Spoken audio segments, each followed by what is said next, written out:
कहाँ भेजेंगे, घर नहीं ना भेजेंगे, टेलीग्राम पे ना। ठीक है,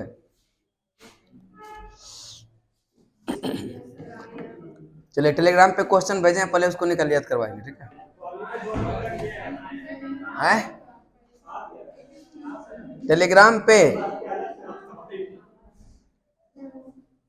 आप टेलीग्राम चलाते हैं, लेकिन लीड एकेडमी पटना उसमें खोलिए। क्या हो गया?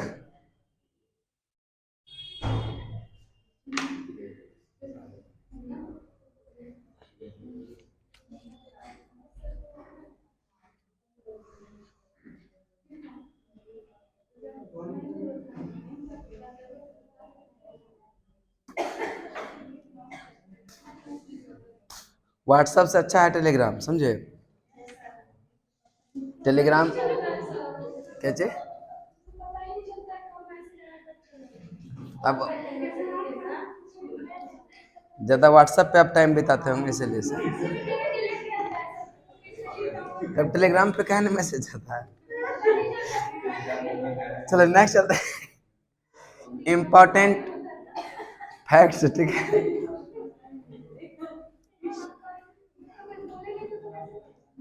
बोले ना अभी, अब ये डाउनलोड करना है।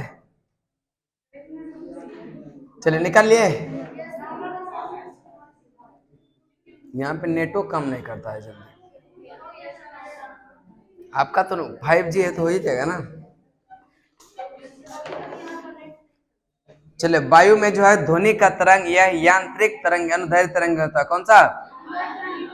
यांत्रिक अनुदैर्घ्य तरंगे। यांत्रिक अनुदैर्घ्य ध्वनि तरंग किस माध्यम में गमन करती है? ठोस, द्रव, गैस।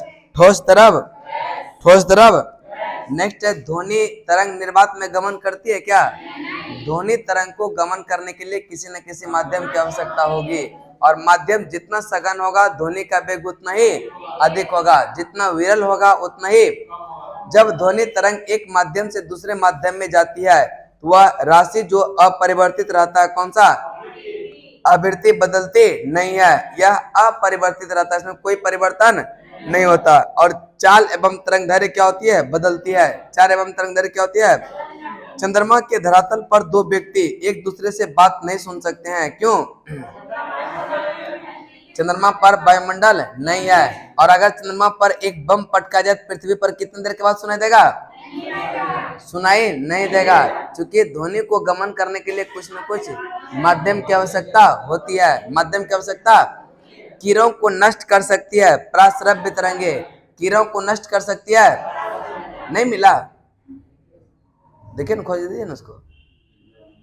हाँ वही पीडीएफ है ना, उसी को देखिए और बोलिए। लुसेंट का पढ़ा दिए हैं, जो इम्पोर्टेंट क्वेश्चन है ना वो करवा रहे हैं, फिर ये खत्म होगा तब वो आगे पढ़ाएंगे, ठीक है? चलिए नेक्स्ट है, यह कीड़ों के, लड़की सब बदमाश बहुत होती है, समझे? बहुत ज्यादा, बहुत ज्यादा। कीड़ों को नहीं, सब तो लड़का भी बदमाश नहीं होता है, लेकिन कुछ होता है ना। नहीं, लड़का सीधा होता है, बेचारा होता है, समझे? चल नेक्स्ट है, कीड़ों को नष्ट कर सकती है, पराश्रय तरंगे कीड़ों को नष्ट कर सकती है। कपड़ों से धूल हटाकर उन्हें साफ करता है, कौन सा? पराश्रव्य। कौन सा? और बीमारियां के उपचार के लिए कौन सा? यह पराश्रव्य तरंगे। और स्वचालित दरवाजों को नियंत्रित करने में भी प्रयोग करते हैं, किसका? पराश्रव्य तरंगे। स्वचालित दरवाजों को नियंत्रित करने के लिए, समुद्र की गहराई नापने के लिए पराश्रव्य तरंगे। समुद्र की गहराई मापने के लिए, द्रव को गर्म करने के लिए भी पराश्रव्य तरंगे। पराश्रव्य द्रव को गर्म करने के लिए, छिपी वस्तुओं की खोज करने के लिए, छिपी वस्तुओं की खोज करने के लिए एक जैव पद्धति जिसमें पराश्रव्य ध्वनि का उपयोग किया जाता है, वह सोनोग्राफी या अल्ट्रासोनोग्राफी। सोनोग्राफी या अल्ट्रासोनोग्राफी। सोनोग्राफी या, चलिए एक बार रिपीट करते हैं, बताएंगे। ध्वनि तरंग, वायु में ध्वनि की तरंगे हैं यांत्रिक अनुदैर्घ्य तरंगे। यांत्रिक ध्वनि तरंग किस माध्यम में गमन करती है? ठोस, द्रव, गैस। ठोस, द्रव। ध्वनि तरंग निर्वात में गमन करती है क्या? नहीं, इसको गमन करने के लिए किसी न किसी माध्यम के जरूरत पड़ती है। जब ध्वनि तरंग एक माध्यम से दूसरे माध्यम में जाती है तो वह राशि जो अपरिवर्तित रहता है, कौन सा? यह आवृत्ति, कौन सा? चाल एवं तरंग दैर्घ्य बदलती है क्या? चाल तरंग दैर्घ्य नहीं बदलेगा, चाल एवं तरंग दैर्घ्य बदलती है, ठीक है। चाल एवं तरंग दैर्घ्य नेक्स्ट कह कि चंद्रमा, ठीक है, चंद्रमा के धरातल पर दो व्यक्ति जो है यह आपस में बात कर रहे हैं, कितनी देर बाद सुनाई देता है? सुनाई नहीं देता, क्योंकि ध्वनि को मूव करने के लिए कोई माध्यम है ही नहीं। नेक्स्ट, किरणों को नष्ट करते सकते हैं, कौन सा तरंगे? कपड़ों से धूल हटाकर उन्हें साफ कर सकता है, बीमारियां के उपचार के लिए, स्वचालित दरवाजों को नियंत्रित करने के लिए, समुद्र की गहराई नापने के लिए, द्रव को गर्म करने के लिए, छिपी हुई वस्तु की खोज के लिए, एक जैव पद्धति जिसमें प्रस्रव्य ध्वनि का उपयोग किया जाता है, सोनोग्राफी या अल्ट्रासोनोग्राफी, सोनोग्राफी या अल्ट्रासोनोग्राफी, ठीक है। आप टारगेट में एडमिशन लिए हैं ना, क्लास क्यों नहीं आ रहा है?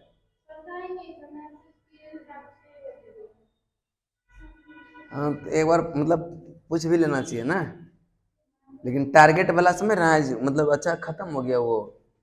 सुबह में भी अति किए थे कि नहीं? मॉडर्न किए थे? मॉडर्न आप किए थे? मॉडर्न भी नहीं किए? थोड़ा सा, एक दिन सिर्फ कल किए थे। ये तो मॉडर्न वाला तो मैसेज किए थे, जानते मेरा था। अब जो है हम 2 घंटा काहे किए कि उसमें जो है टाइम नहीं मिल पा रहा था ना। अभी हम 11 घंटा क्लास ले रहे हैं, ये 11वां घंटा होगा, समझ रहे ना। तो स्थिति में सुबह से 11वां घंटा क्लास है, ये 11 घंटा बस है ना। तो कितना परेशानी है वो, नहीं तुमको क्या जरूरत था बढ़ाना, 1 घंटा करंट में भी, 1 घंटा इसमें भी नहीं जरूरी था। आप लोग आते नहीं है? अनाज अनाज खाएंगे। चलो नेक्स्ट चलते हैं। कौन सी? हाँ, ये सब करे, मशरूम खाते हैं। पानी हमेशा हम गर्म पानी पीते हैं, ठीक है, हमेशा, सुबह शाम दोपहर रात सब। क्या चीज? आप लोग कब व्यवस्था करते हैं? चलिए नेक्स्ट चलते। क्या कहा?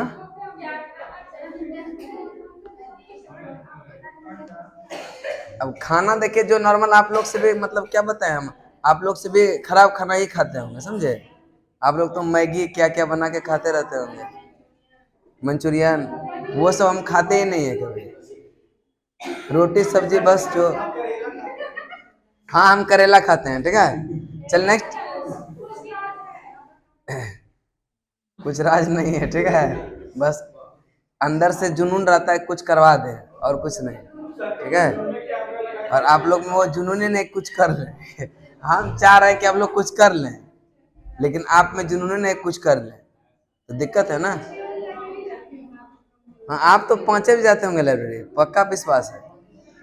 चले, हृदय जो है अवसरव आवृत्ति पर कंपन करती है, हृदय जो है अवसरव आवृत्ति पर कंपन करती है। मैक संख्या ध्वनि के गति वर्णित करने के लिए प्रयोग में लाते हैं। मैक संख्या यह ध्वनि की गति वर्णित करने के लिए प्रयोग में लाते हैं। पराश्रव्य ध्वनि की आवृत्ति जो होती है 20,000 हर्ट्ज से अधिक, पराश्रव्य ध्वनि की आवृत्ति। और पराध्वनि जेट की उड़ान के कारण जो है क्या होता है, ओजोन लेयर में बाधा, ओजोन लेयर में। नेक्स्ट है, पराध्वनिक जेट की उड़ान के कारण क्या होता है, ओजोन लेयर में बाधा, ओजोन लेयर में। और ध्वनि और तीव्रता डेसिबल देखिएगा, फुसफुसाहट करेंगे कितना, 15 से 20 डेसिबल।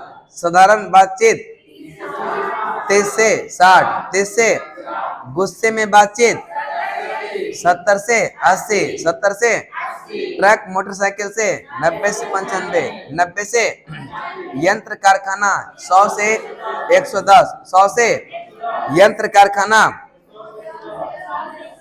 ऑर्केस्ट्रा 110 से 120, ऑर्केस्ट्रा। जेट विमान 140 से 50, 140 से 100, 140 से 100।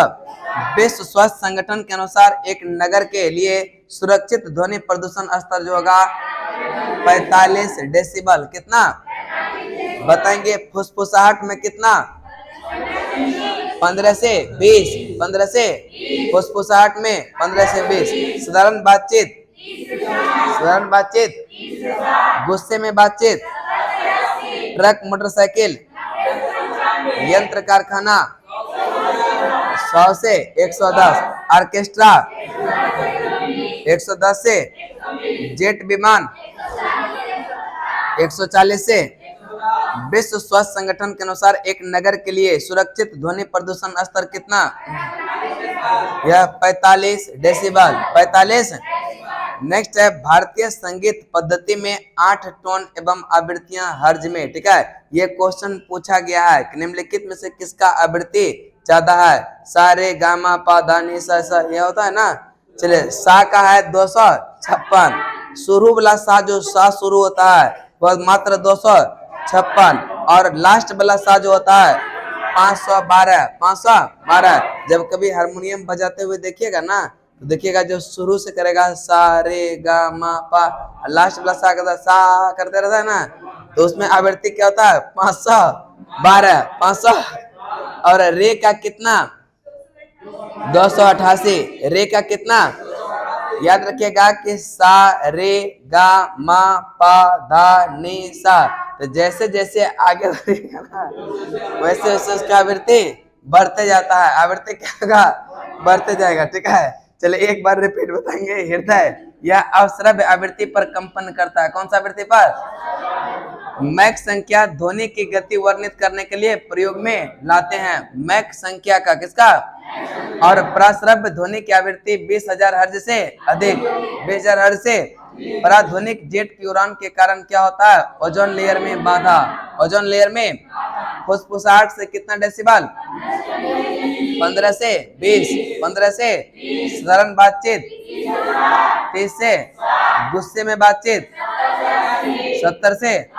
ट्रक मोटरसाइकिल 90 से। यंत्र कारखाना 100 से 110। 100 से। ऑर्केस्ट्रा 110 से। जेट विमान 140 से। विश्व स्वास्थ्य संगठन के अनुसार एक नगर के लिए यह सुरक्षित ध्वनि प्रदूषण स्तर कितना? 45 डेसिबल। 45। विकिरण तथा तरंगदैर्घ्य के संदर्भ में अवरोही क्रम। ठीक है, यह अवरोही क्रम यानी कि सबसे पहले जो बड़ा होगा उसको लिखेंगे। अवरोही का मतलब होता है घटते क्रम में, आरोही का मतलब होता है बढ़ते क्रम। यानी घटते क्रम का मतलब है यह क्या होगा? सबसे ज्यादा जिसका पहले उसको। यह है रेडियो तरंग। कौन सा? यानी तरंगदैर्घ्य सबसे ज्यादा जो होता है वह रेडियो तरंग का। किसका होगा? तरंगदैर्घ्य सबसे ज्यादा किसका? उसके बाद माइक्रोवेव। माइक्रोवेव के बाद अवरक्त किरण। अवरक्त किरण के बाद दृश्य प्रकाश, और दृश्य प्रकाश के बाद पराबैंगनी विकिरण, और उसके बाद एक्स किरण, और सबसे कम होता है गामा का। सबसे कम किसका? गामा किरण की जो है तरंगदैर्घ्य यह न्यूनतम होता है। न्यूनतम होता है किसका? गामा किरण का। और इसका वेधन क्षमता क्या होती है? अधिकतम। ठीक है, वेधन क्षमता सबसे अधिकतम, जबकि तरंगदैर्घ्य क्या होता है? न्यूनतम। ठीक है, किसका? गामा किरण का। और तरंगदैर्घ्य सबसे अधिक किसका होता है? रेडियो तरंग का। किसका होता है? सामान्य टीवी रिमोट कंट्रोल में उपयोग की जाने वाली तरंग जो है वह कौन सा?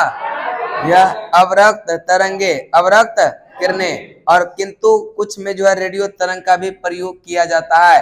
अगर अवरक्त किरण ऑप्शन में नहीं है और रेडियो तरंग है तो आप जो है किसको टिक करेंगे? रेडियो तरंग। लेकिन अवरक्त भी दे दे, रेडियो भी दे दे, तब अवरक्त को। किसको? नेक्स्ट है, जब टीवी का स्विच ऑन किया जाता है यह श्रव्य और दृश्य दोनों क्या होता है? एक साथ शुरू हो जाता है। जबकि ध्वनि का वेग लाइट के वेग से बहुत कम होता है, लेकिन दोनों क्या होता है? एक के साथ सुनाई देता है। ठीक है, क्योंकि जो है टीवी में ऑडियो सिंक्रोनाइजर लगा होता है। नहीं तो एक फाइट मारा तो थोड़ा देर के बाद सुनाई देगा, फाइट लगा कुछ देर के बाद और सुनाई दिया कुछ देर के बाद। कितना अजीब लगेगा मूवी में, समझ रहे ना? चलिए नेक्स्ट है, यह साथ साथ सुनाई देता है क्योंकि उसमें लगा होता है क्या? Audio synchroniser. ऑडियो ये मूवी लॉन्च हुआ तो पठान मूवी लॉन्च हुआ, और ये थी हुआ, अभी नहीं हुआ नहीं, गदर 2 कब होगा?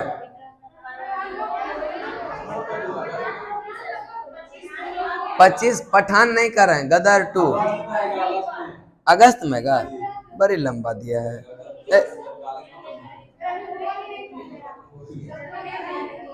हाँ सबको ले चलेंगे, गदर मूवी लगेगा ना, सबको दिखाने ले चलेंगे। गाने मैदान है तो ले जाएंगे तो हम अपने खर्चा से ना, क्या अगर ले जाएंगे तो अपने खर्चा से, नहीं तो कोई बात।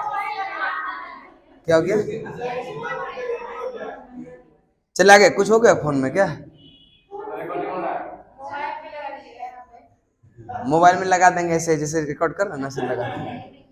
चलने चलते हैं। कह के दूरदर्शन प्रसारण में चित्र संदेश का संचरण यह होता है आयाम मॉडुलन के द्वारा। किसके द्वारा? आयाम मॉडुलन। टेलीविजन प्रसारणों में श्रव्य संकेतों को प्रेषित करने के लिए प्रयुक्त तकनीक जो है वह आवृत्ति आरोपण। आवृत्ति दीर्घ रेडियो तरंगे पृथ्वी के किस सतह से परावर्तित होती है? आयन मंडल। आयन बेतार के तार का संपर्क पृथ्वी के धरातल को जो है परिवर्तित किया जाता है, यह आइनोस्फीयर द्वारा। किसके द्वारा? आइनोस्फीयर। आइनो चलिए एक बार रिपीट बताएंगे। सबसे अधिक तरंग दैर्घ्य किसका होता है? रेडियो तरंग। रेडियो तरंग के बाद माइक्रोवेव। माइक्रोवेव के बाद अवरक्त, उसके बाद दृश्य। दृश्य के बाद पराबैंगनी। पराबैंगनी के बाद एक्स किरण, और एक्स के बाद गामा। एक्स के बाद रेडियो तरंग का तरंग दैर्घ्य सर्वाधिक होता है किसका? और सबसे कम किसका होता है? गामा का। किसका होता है? सामान्यतः टीवी या रिमोट कंट्रोल जो है यह प्रयोग में कौन सा? यह अवरक्त। लेकिन किंतु कुछ में जो है रेडियो तरंग का भी प्रयोग किया जाता है। और जब टीवी का स्विच ऑन करते हैं तो श्रव्य और ध्वनि, श्रव्य और दृश्य दोनों एक साथ सुनाई देता है। क्यों? क्योंकि टीवी में ऑडियो या सिंक्रोनाइजर लगा होता है, और दूरदर्शन प्रसारण में चित्र संदेश का संचरण होता है आयाम मॉडुलन द्वारा। आयाम मॉडुलन टेलीविजन प्रसारण में श्रव्य संकेतों को प्रेषित करने के लिए प्रयुक्त तकनीक जो है वह कौन सा? आवृत्ति आरोपण। आवृत्ति दीर्घ रेडियो तरंगे पृथ्वी के किस सतह से परिवर्तित होती है? यह आयन मंडल। आयन बेतार के तार का संपर्क यह पृथ्वी के धरातल को यह परिवर्तित किया जाता है आइनोस्फीयर द्वारा। किसके द्वारा? आइनोस्फीयर। नेक्स्ट है कॉस्मिक किरणें आवेशित कण। कॉस्मिक किरणें है यह आवेशित कण। आवेशित परा उच्च आवृत्ति।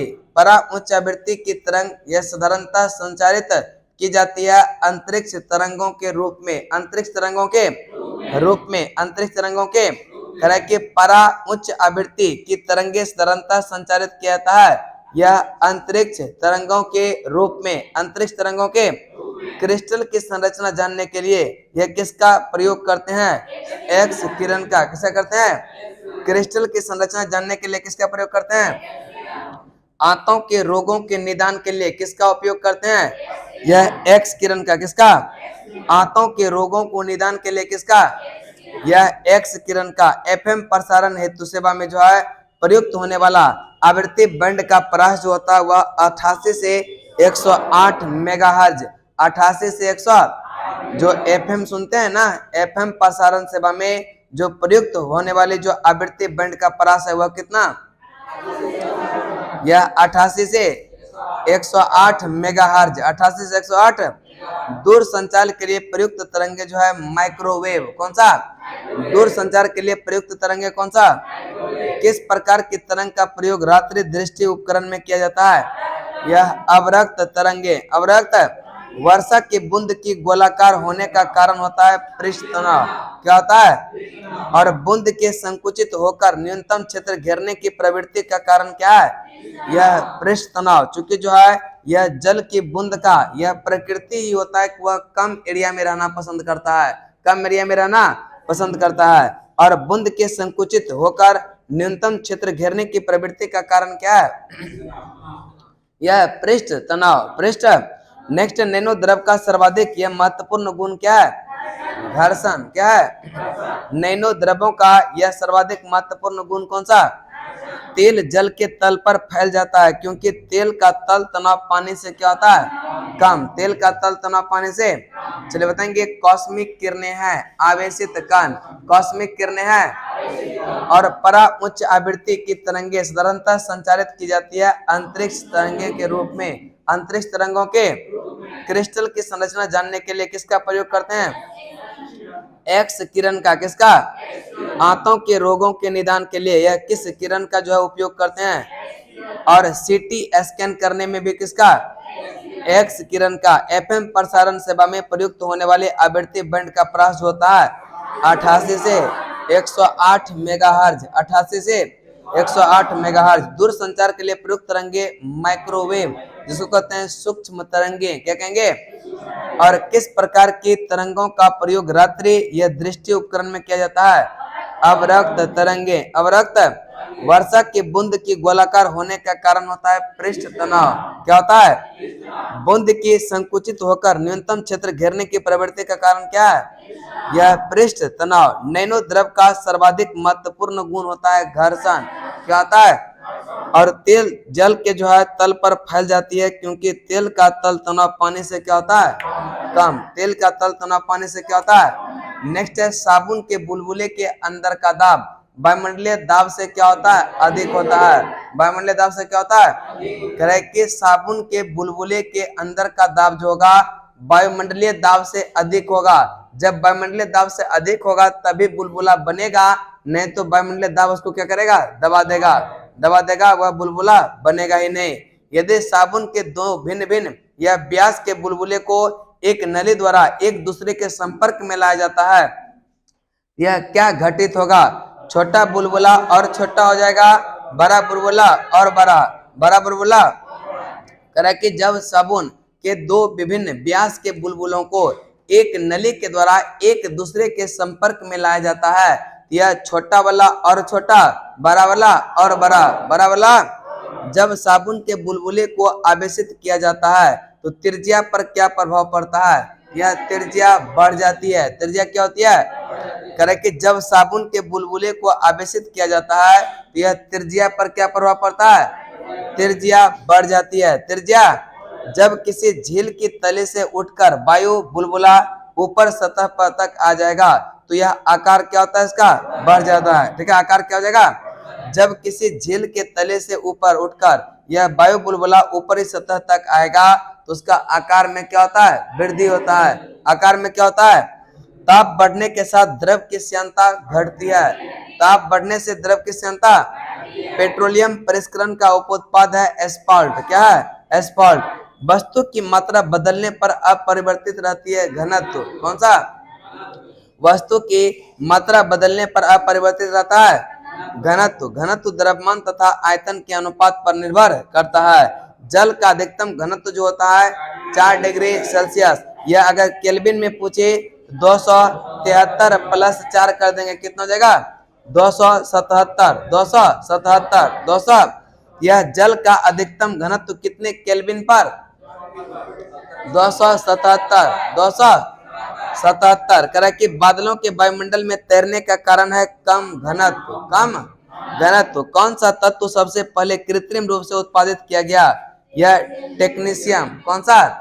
चलिए एक बार रिपीट करते हैं, बताएंगे साबुन के बुलबुले के अंदर का दाब वायुमंडलीय दाब से कम के अधिक? यह अधिक होता है। यदि साबुन के दो भिन्न भिन्न व्यास के बुलबुले को एक नली के द्वारा एक दूसरे के संपर्क में लाया जाता है, यह क्या घटित होता है? छोटा वाला और छोटा, बड़ा वाला और बड़ा, छोटा वाला और छोटा, बड़ा वाला और बड़ा। ठीक है, जब साबुन के बुलबुले को आवेशित किया जाता है तो त्रिज्या पर क्या प्रभाव पड़ेगा?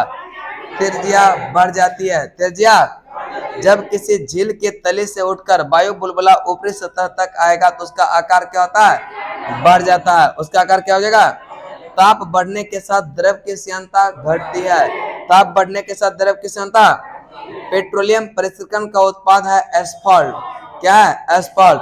वस्तु की मात्रा बदलने पर अपरिवर्तित रहता है घनत्व। क्या होता है?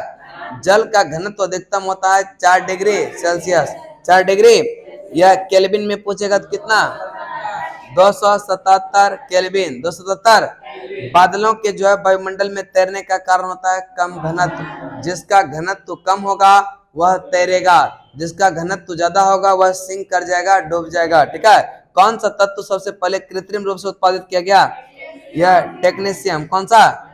टेक्नीशियम। नेक्स्ट चलते हैं परम शून्य ताप। परम शून्य ताप का मतलब होता है सैद्धांतिक रूप से न्यूनतम संभव ताप। न्यूनतम संभव ताप, इसको कहते हैं परम शून्य ताप। और यह 0 केल्विन या 273.15 डिग्री माइनस 273.15 डिग्री सेल्सियस। इन्हें परम शून्य ताप जो होता है वह कितना होता है?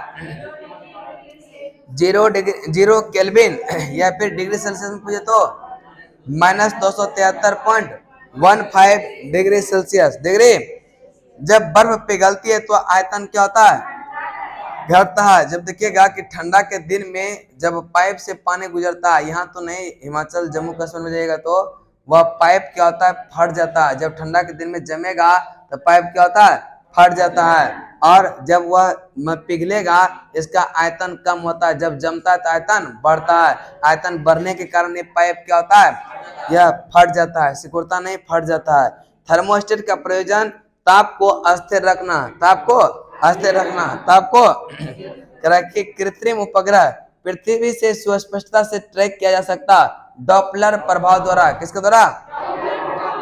कि पृथ्वी के चारों ओर परिक्रमा कर रहा यह कृत्रिम उपग्रह, इसलिए यह पृथ्वी पर नीचे नहीं गिरता क्योंकि पृथ्वी आकर्षण उसके गति के लिए आवश्यक त्वरण प्रदान करता है। उसके गति के लिए आवश्यक त्वरण प्रदान करता है। यदि पृथ्वी का गुरुत्वाकर्षण बल अचानक लुप्त हो जाता है तो निम्न में कौन सा परिणाम सही होगा? वस्तु का भार शून्य हो जाएगा परंतु द्रव्यमान क्या होगा? वही रहेगा। द्रव्यमान क्या रहेगा? रेडियम का खोज मैडम क्यूरी। रेडियम का खोज रेडियम का खोज पेनिसिलिन का अलेक्जेंडर फ्लेमिंग। अलेक्जेंडर। एक्सरे का WK रॉन्टजन। WK। और चेचक का एडवर्ड जेनर। एडवर्ड। रेडियम का किसने? रेडियम का। पेनिसिलिन का अलेक्जेंडर। एक्सरे का WK रॉन्टजन। WK। चेचक का एडवर्ड जेनर। चेचक का। नेक्स्ट, यदि पृथ्वी का द्रव्यमान वही रहे और त्रिज्या 1% से कम हो जाए तो पृथ्वी के तल पर G का मान जो होगा 2% बढ़ जाएगा। कितना परसेंट है? तो बताएंगे परम शून्य ताप क्या है?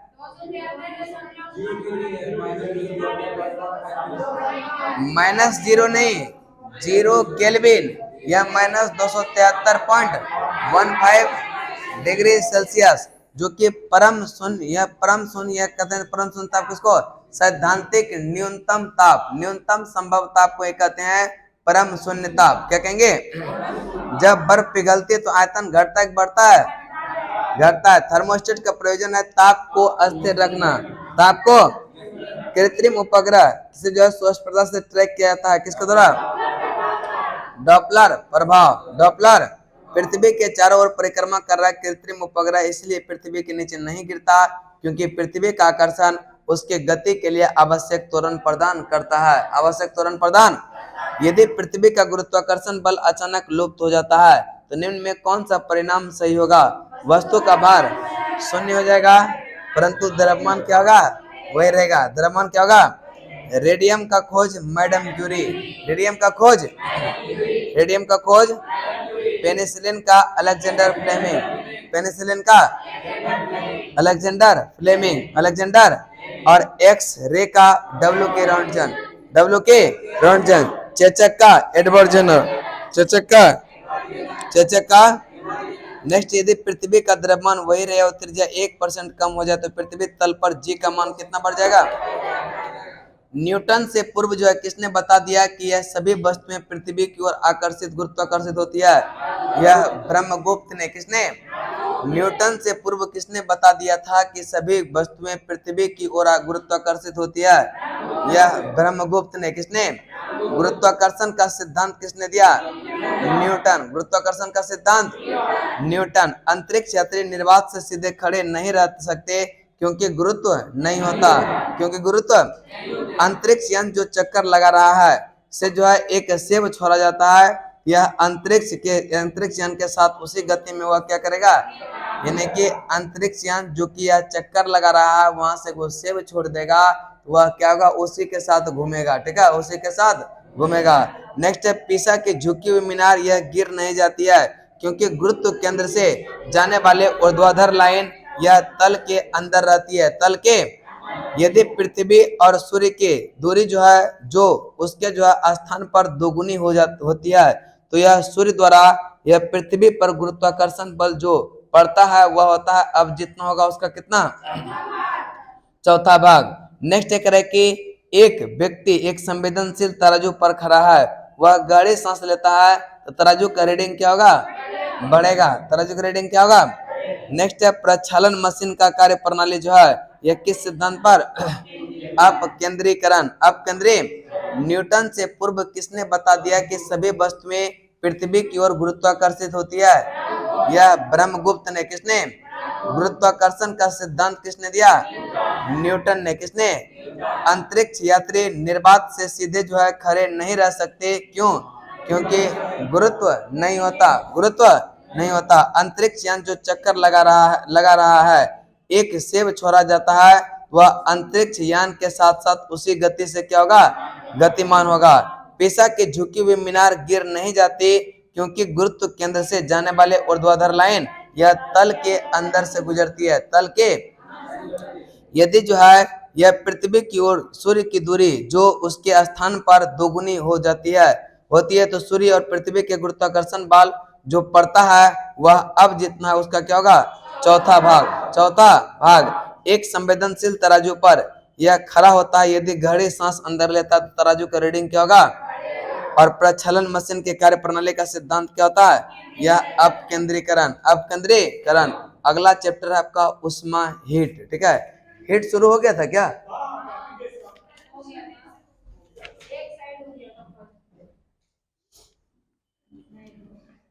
शायद वो निकालने के लिए बताए थे क्या,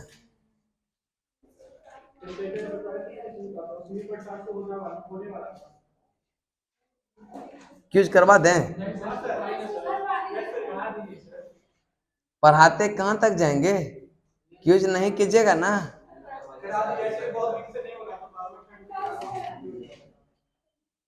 आज करवाएंगे ना तो कल से पढ़िएगा, समझे। और आज भी अगर छोड़ देंगे ना तो फिर दिक्कत हो जाएगी। ठीक है ना, देखिए 10 मिनट बचा हुआ है। ठीक है, तो क्यूजे करवा देते हैं। ठीक है, आप लोग खाली पढ़ते नहीं हैं, बहुत कुछ करते हैं इसके अलावा भी है? देखिए, नहीं, गलत बात है, रटते हैं, रटवा के हम भेजबे करते हैं, उसके बाद नहीं पढ़ते हम लोग।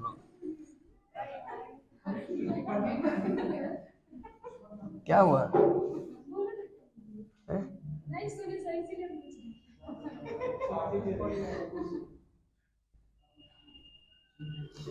ये तीनों ना अपने अपने कुछ बोलती है और फिर बोल के खूब जोर जोर से हंसेगी, समझे।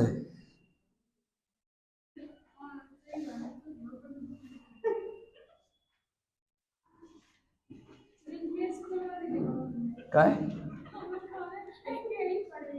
7 घंटा से पढ़ा रहे, हमको भूखे नहीं लगा है, आपको जो है 1 घंटा में भूख लग गई। वहाँ नहीं खा पा रहे हैं आप, 12 बजे खाए, हम लोग 10 बजे खाए।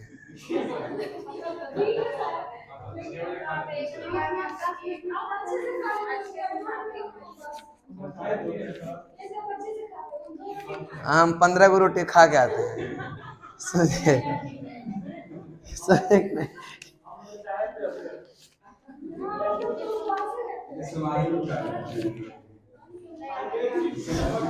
बढ़िया से खाना किसको कहता है कि हम एक के बार में 15 रोटी खा लेते हैं। बताइए, हम लोग भी 2-4 गुण खाते होंगे। तो चलिए बुक को हटा देंगे। ठीक है,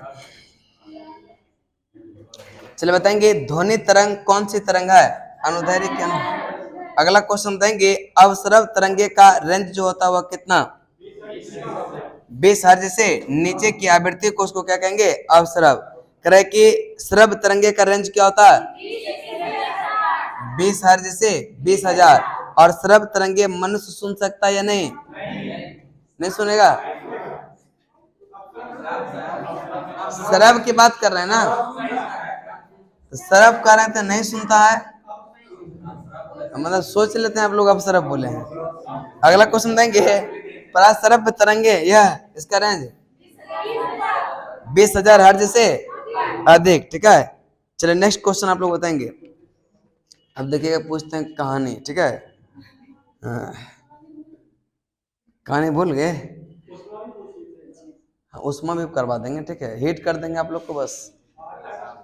चलिए बताएंगे, ध्वनि का चाल, ठीक है। ध्वनि का चाल जो है विभिन्न माध्यम में अलग अलग होता है। यह किसी माध्यम में ध्वनि की चाल मुख्यतः किस पर निर्भर करता है?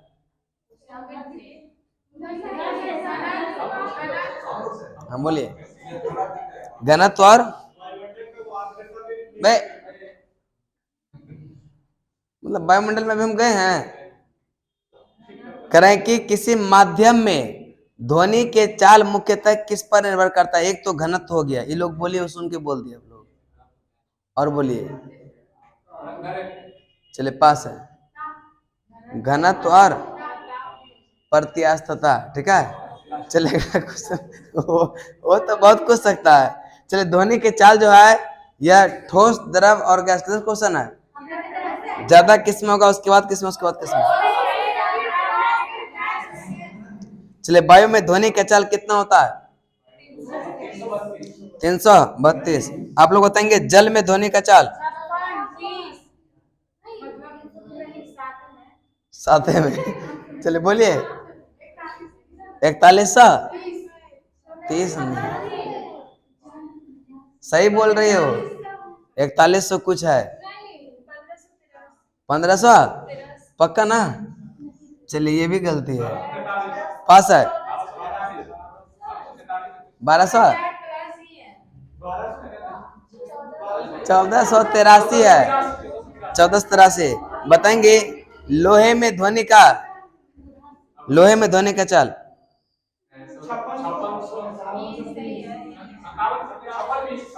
5620, पास है।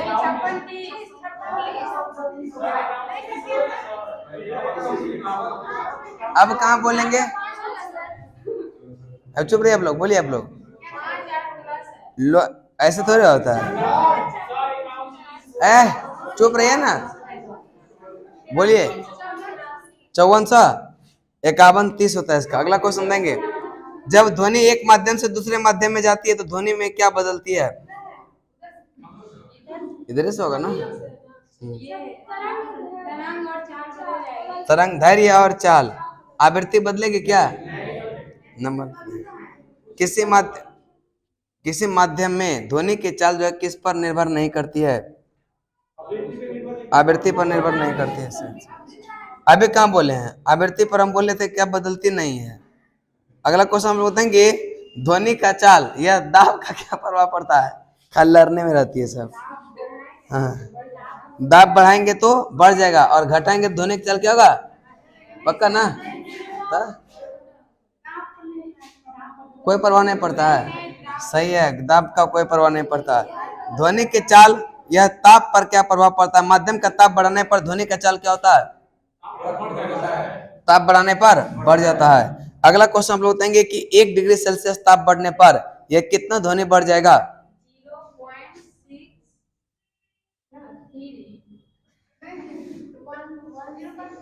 0.61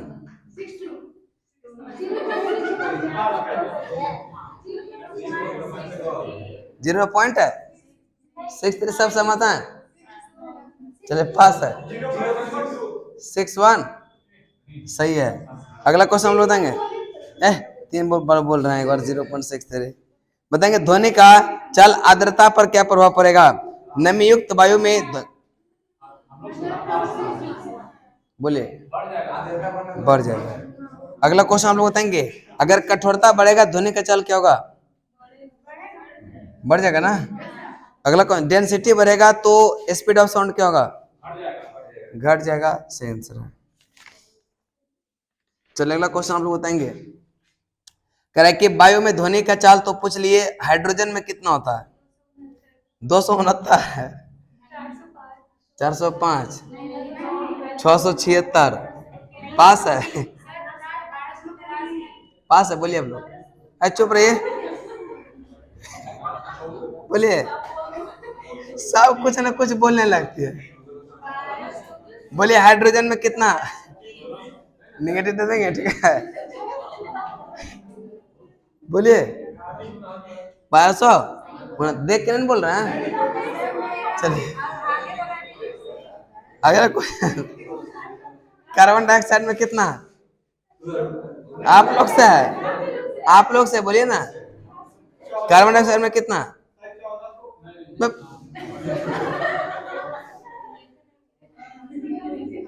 मजाक में ले रहे हैं आप लोग। पास है 405, गलत है। 200, 260 है। अगला क्वेश्चन देंगे, भाप 100 डिग्री सेंटीग्रेड पर कितना? अभी लोग का होगा ना, किधर आप लोग का क्वेश्चन है?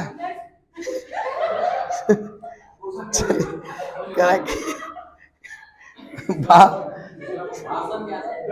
भाप जो है 100 डिग्री सेंटीग्रेड, भाप में कितना होता है ध्वनि का चाल?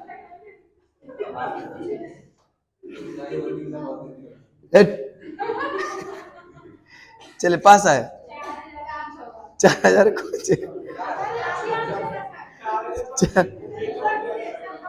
405। चलिए अगला क्वेश्चन देंगे, सब छोड़िए, सब छोड़िए।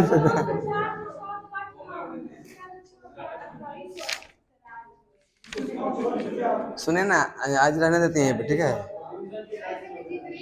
खूब रिवीजन करते हैं। सुनिए मेरा बात को सुनिए पहले, ठीक है। कल पीछे वाला जो फिजिक्स है ना, उसका पूछेंगे हम, ठीक है। न जितना न सिर्फ